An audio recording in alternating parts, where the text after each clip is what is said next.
This is the Petzl Boreo helmet. It is an ABS shelled helmet, completely lined with foam. It's actually two types of foam inside. You have the EPP foam that comprises of most of what it's lined with an EPS puck right here that focuses on the top of the crown.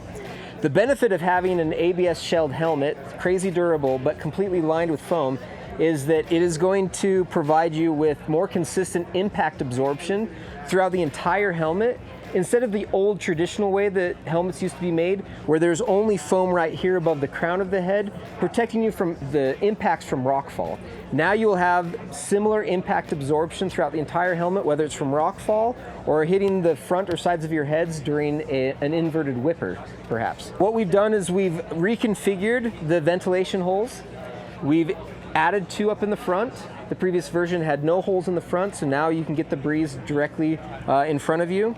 We've also updated the way that you can attach headlamps. So we've got the two traditional clips up front, but we have the bungee system in the back, which allows for better mounting headlamps that might have a more bulbousy battery pack. If you choose to use goggles with this for some reason, you can also accommodate a goggle strap in here. It's tall enough for something that broad. Another thing that we've adjusted is adding the adjustment to the helmet.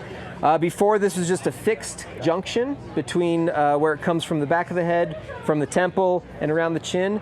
And now it is adjustable in the sense that depending on where you need it to sit below your ear, you can get that adjustment so it's perfectly right there by your jawbone. Those are the major updates on this one. Price for the Boreo, starting when it comes out in 2023, is going to be $64.95 retail. Weight-wise, it's 330 grams. And it comes in two sizes. You have the medium large, which is pretty much the standard size for most heads, and then you have the small medium, which is going to be for the smaller adult heads, but most children are going to want the small medium. With the padding inside, the comfort foam as we like to call it, that is completely removable, washable, and replaceable to where we do sell the padding separately. Color options, there's a wide array of colors. This is the Boreo coming out in 2023. So the Boreo fits in our line of about 4 different models. We have the Sirocco, the Meteor, the Boreo, which also comes in a Borea, and the Pichu. Also to mention, the Meteor also comes in a Meteora. The biggest difference between the Meteor, Meteora, and Borea is the Omega headband in the back. But overall, where does this fit in the line? You'll notice that the Sirocco and the Meteor are mostly our lightweight helmets. They use very minimal protection around the foam, whether it's a polycarbonate cap or a polycarbonate shell, but this is an ABS shell, so this is going to be the more durable helmet, something that you can kind of really use and abuse and have minimal damage. Say in a helmet like this, it's a little bit more brittle and lightweight, you can easily crack it if you're not respecting it. But this is typically a very well-rounded, all-around helmet. Caving, canyoneering, via ferrata, climbing. It's one that you would want to use for a lot of things. When these more specialized climbing helmets, you're going to want to use them really when you're climbing, maybe ski touring, but even when you're using them, you're going to want to use them very delicately and treat them with respect, and not just throwing them in your pack and then sitting on your pack, because they're not as protected like this one is with the ABS shell. And then the Pichu is very similar to these, slight differences in terms of the foams that are used inside. However, ABS shell. And so yeah, pretty much more durable, lighter weight. But even then, when you compare the weight of this one to what is also out there in terms of ABS shell, to also have it completely lined with foam rather than the competition that has mostly the foam just over the top of the head, it is very surprising how lightweight it is compared to the competition. And I think a lot of that has to do with the fact that even though we're using more foam inside of it, the thickness of the ABS shell is thinner. So one of the things that we have focused on over the last few years is making sure that our entire line of recreational helmets is equipped with what we call top and side protection. So for the longest time, the standard for climbing helmets, in order for a helmet to be marked as kosher for climbing, it had to provide a certain amount of impact absorption around the top of the head, because when you're climbing, rocks will fall on your head. However, as we've advanced climbing and find ourselves climbing in different areas and climbing in different ways, you know, back in the day, projecting wasn't a thing. You know, hang dogging wasn't a thing. You know, you would be shamed if you hung on the rope and sussed out a sequence. And so now that all of that is kosher, now that you're finding yourself just working hard problems, people are falling in weird ways. They're hitting their heads in various different ways that at Petzl, we felt like that standard wasn't adequate for the protection of climbers. So with that, we decided to take it upon ourselves to start pushing more of a consistent impact absorption throughout the entire head. And that's why with a helmet like this, where typically the ABS shell was this sense of protection. Sure, it'll stop a rock from hitting the side of your head and cutting your skin. Is it providing that impact absorption? And that ABS shell was stopping a lot of people from really focusing on that aspect. So we said, sure, these helmets always are built with foam all the way around, but we wanted to make sure that even the hard-shelled helmets have that.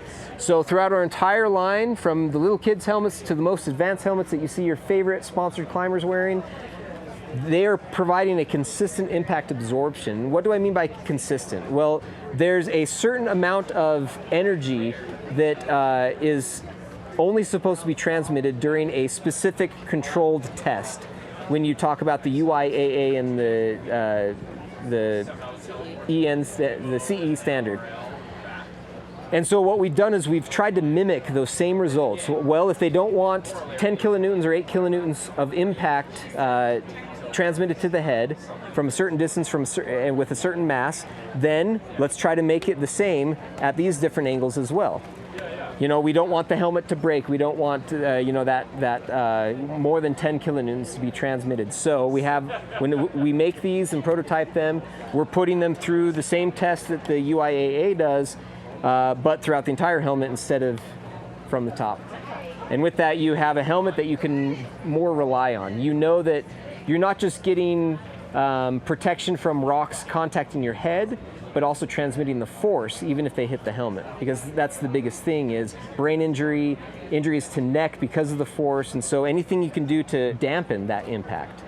That's the thing that we're prioritizing throughout all of our helmets now. And what's nice is because of that, especially these helmets, we've been able to get them certified for other uses outside of climbing.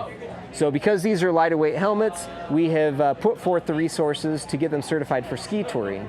This one, because it's on the heavier side of things, you could probably still get away with it, but it does not hold that certification because we feel it's a helmet that it's not worth getting certified for that, even if it would pass the test, because it's one that is heavier, and when you're going uphill ski touring, you're gonna want a lighter helmet on, otherwise you just won't wear it. And so with that, this one isn't certified for it, but it has the same performance that the other ones have, to where it could possibly pass that test if we were to prioritize that.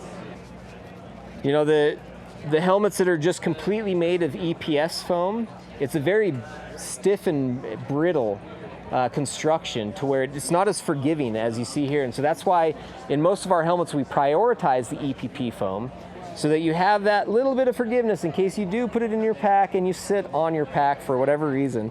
But then we do keep the EPS because it has its relevancy in terms of being able to provide more impact absorption with less volume. And so on the top of the head, instead of having it reach so high with the EPP foam, we allow ourselves to have less volume, but still the same amount of impact absorption. The other benefit too is, in terms of the forgivingness of EPP foam, is that it really rebounds. So especially like a helmet like this where the foam isn't even protected, you know, you smash it up against a rock and like it's gonna take that and bounce back. When the EPP or the EPS foam, when I press my thumb into there, there's a permanent divot there now. It might, after a little bit of time, bounce back, but you're pretty, like, I just divoted that.